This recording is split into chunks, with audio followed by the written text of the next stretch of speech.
I'm technically at higher risk because I'm an anesthesiologist and I'm intubating people, putting breathing tubes in their airway when they don't have a mask on, and we're having them take deep breaths, and they can sometimes cough or sputter as we're removing the breathing tubes, versus somebody who can work from the privacy of their home and do, like we're doing right now, a Zoom meeting or Zoom conferences. So I guess we're not in the same risk, we're not in the same boat, but we do have some commonalities. So there are a lot of things to consider. I mean, we're about a year into this pandemic now, and people are getting stir crazy. A lot of people want to start, they want to go out to eat, they want to go see family or friends.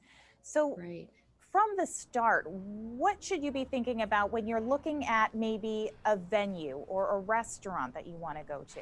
If there's still a possibility of doing something outside, I certainly would. And as spring starts to come around and people do start to say, okay, I really want to go to celebrate X, Y, or Z, my anniversary, my birthday, whatever, at a restaurant, if you can eat outside, I would. Specifically, in the corner, in an area that's not high foot traffic, because as people are getting up and going from the high table to the bathroom or to the bar or to wherever they're going, they're not often putting the mask back on. I know that the wait staff I'm seeing around town and hearing about around town are wearing the mask to protect themselves and to protect their customers, but not everybody else is.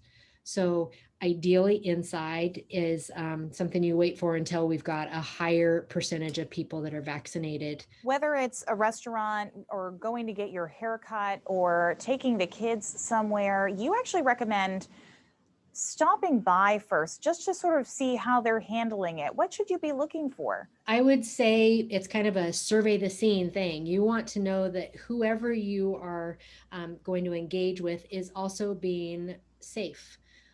If you have a play date set up with your child at another person's house, how are they? Are they outside? Are they themselves wearing masks? Are the kids even outside wearing masks? What type of activities do they have planned?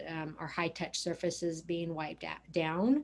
Um, those kind of things that you can even go into a restaurant, get there a little early, or go by and kind of just see what does it look like at the hostess stand. Have people been coming in and out without masks and have to be reminded? And if you don't feel safe, then I'm sure they would understand that you don't feel comfortable doing that, and you can cancel your reservation. One of the other things you should consider, you mentioned, is who will you be with? Who are you meeting Right. up with? Exactly. What kind of risk are they bringing into it? Is it somebody that has been at home or only interacted with their immediate family, or within the little pod that so many people have talked about, that they supposedly all know everybody's risks, although I think that that's kind of a misnomer.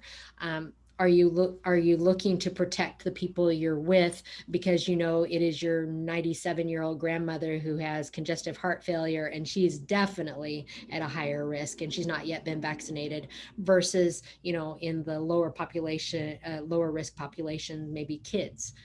So fortunately, what we've seen with the advent of the vaccines is that we've seen a huge decrease in both the number of cases and the number of deaths in these long-term care facilities. So maybe getting to visit our loved ones in those facilities is going to become a likelihood. But are you vaccinated going into that situation?